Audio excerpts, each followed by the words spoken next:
പൊന്നാനി നഗരസഭ CDS-1 കീഴിൽ Avani farmers ക്ലബിന്റെ നേതൃത്വത്തിൽ ലോക കപ്പ ദിനത്തോടനുബന്ധിച്ച് കപ്പ വിഭവങ്ങളുടെ പ്രദർശനമേള സംഘടിപ്പിച്ചു. വിവിധ വാർഡുകളിലെ അയൽക്കൂട്ടാംഗങ്ങൾ ഉൾപ്പെടുന്ന JLG-കൾ പ്രദർശനമേളയിൽ പങ്കെടുത്തു. വാർഡ് 22-ലെ തനിമ JLG 1-ാം സ്ഥാനവും വാർഡ് 30-ലെ തളിർ JLG 2-ാം സ്ഥാനവും 4-ാം വാർഡിലെ ഹരിതം JLG 3-ാം സ്ഥാനവും നേടി. നഗരസഭാ ക്ഷേമകാര്യ ചെയർമാൻ രജീഷ് ഉപ്പാല അധ്യക്ഷനായ പരിപാടി നഗരസഭാ ചെയർമാൻ ശിവദാസ് ആറ്റുപുറം ഉദ്ഘാടനം ചെയ്തു.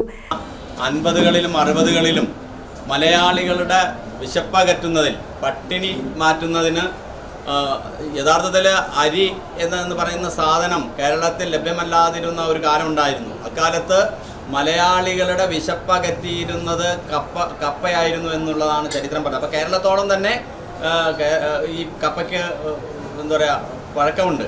ആ ഒരർത്ഥത്തിൽ ആ കപ്പ പുതിയ കാലത്തിനനുസരിച്ച് പുതിയ ഉൽപ്പന്നങ്ങൾ നിർമ്മിച്ച് അതിൻ്റെ ഒരു തനിമ നിലനിർത്തുന്നതിനും അതോടൊപ്പം തന്നെ അതിൻ്റെ പ്രസക്തി, മാർക്കറ്റിംഗ് സാധ്യത കൂടി കണക്കിലെടുത്തുകൊണ്ടുള്ള പ്രോഡക്ട്സാണ് ഇവിടെ. യഥാർത്ഥത്തിൽ നമ്മുടെ മനസ്സിലൊക്കെ കപ്പപ്പുഴുക്ക് അതല്ലെങ്കിൽ കപ്പയും മത്സ്യക്കറിയും, അതിനപ്പുറത്തേക്ക് കപ്പയും ഇറച്ചിയും, ആ രീതിയിലുള്ള നമ്മുടെ തീന്മേശയിൽ അല്ലെങ്കിൽ അടുക്കളയിൽ നിന്ന് നമ്മൾ എടുക്കുന്ന ഈ സാധനം ഇന്നിപ്പോൾ ഇവിടെ അവതരിപ്പിച്ചിട്ടുള്ളത് ആ ഒരു പരുവത്തിലല്ല.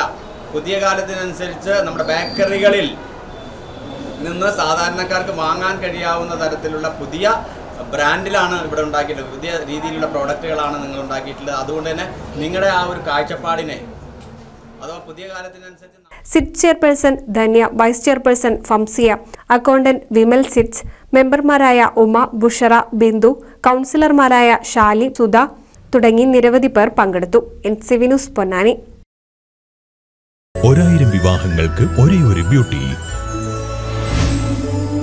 സിൽക്സ്, എടപ്പാൾ, ചാവക്കാട്, തൃപ്രയാർ, പുത്തനത്താണി, പെരിന്തൽമണ്ണ.